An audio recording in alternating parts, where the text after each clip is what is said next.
Hello મિત્રો, progress કિચનમાં આપનું સ્વાગત છે। તો આજે આપણે બનાવીશું લોહીની ટકાવારી વધારે, વેઇટ લોસ કરે અને સ્કિનની ગ્લો વધારે તેવું ખૂબ જ હેલ્ધી એવું બીટ અને ગાજરનું જ્યુસ। તો બીટ અને ગાજરનું જ્યુસ બનાવવા માટે મેં અહીં 250 ગ્રામ જેટલા ગાજર લીધા હતા। મેં અત્યારે આ જે દેશી ગાજર આવે છે પીળા તે લીધા છે। આની જગ્યાએ તમે લાલ ગાજર પણ વાપરી શકો। 250 ગાજર છે તેને મેં આ રીતે ઝીણા સમારી લીધા છે અને તેની સાથે જ મેં 1 નંગ બીટ લીધું હતું, તેને પણ છાલ ઉતારી આ રીતે કટ કરી લીધું છે। 12 નંગ ફુદીનાના પાન લીધા છે। ફુદીનાના પાનથી આ જ્યુસમાં ફ્લેવર એકદમ સરસ આવશે। અને અહીં જ્યુસને ટેસ્ટી બનાવવા માટે અડધું લીંબુ લીધું છે અને અડધી ચમચી જેટલો સંચળ પાવડર લીધો છે।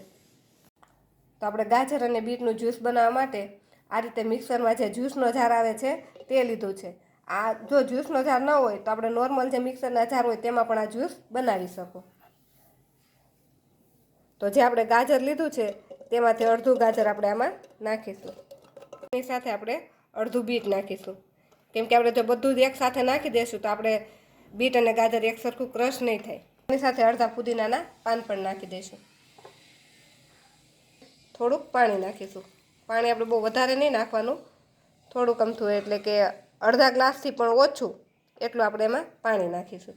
હવે આ જારને બંધ કરી આપણે એને સરસ પીસી લઈશું।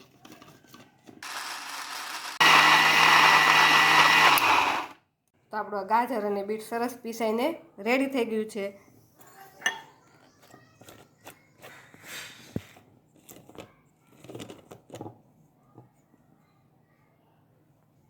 તેને આપણે હવે એક ચાળણીની મદદથી ચાળી લઈશું। આ રીતે કોઈ પણ બાઉલની ઉપર આપણે એક ચાળણી રાખી તેમાં આપણે આ જ્યુસને નાખીશું। ચમચીની મદદથી અને આ રીતે આપણે પ્રેસ કરી આપણે બધું જ્યુસ અલગ કરી લઈશું।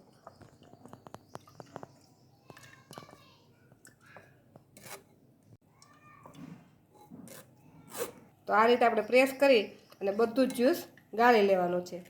જો જે લોકો વેઇટ લોસ કરવા માગતા હોય તે લોકો પોતાના ડાયટ ચાર્ટમાં આ જ્યુસનો સામેલ કરે તો તેને ભૂખ પણ ઓછી લાગે છે અને શરીરમાં વીકનેસ પણ નથી લાગતી।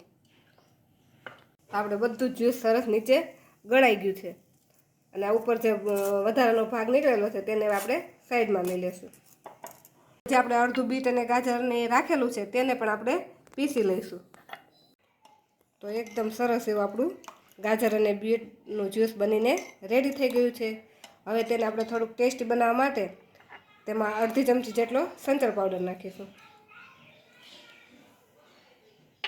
અને તેમાં આપણે અડધા લીંબુનો રસ નાખીશું। લીંબુ નાખી આપણે આને સરસ મિક્સ કરી દઈશું। આપણે વેઇટ લોસ માટે કે હેલ્થ માટે જો આ જ્યુસ પીવાના હોઈએ તો આ જ્યુસને આપણે આ રીતે જ સર્વ કરીશું। ખૂબ જ હેલ્ધી અને ટેસ્ટી એવું જ્યુસ બનીને રેડી થઈ ગયું છે, તેને આપણે હવે સર્વ કરી લઈશું।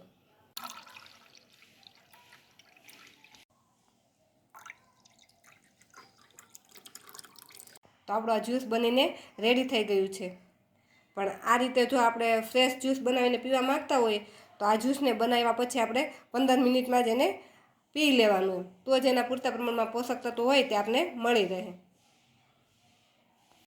તો આજનો અમારો આ બીટ અને ગાજરના જ્યુસની રેસીપી તમને ગમી હોય તો અમારા વિડીયોને લાઇક કરો અને પ્રોગ્રેસ કિચન ચેનલને સબસ્ક્રાઈબ કરો।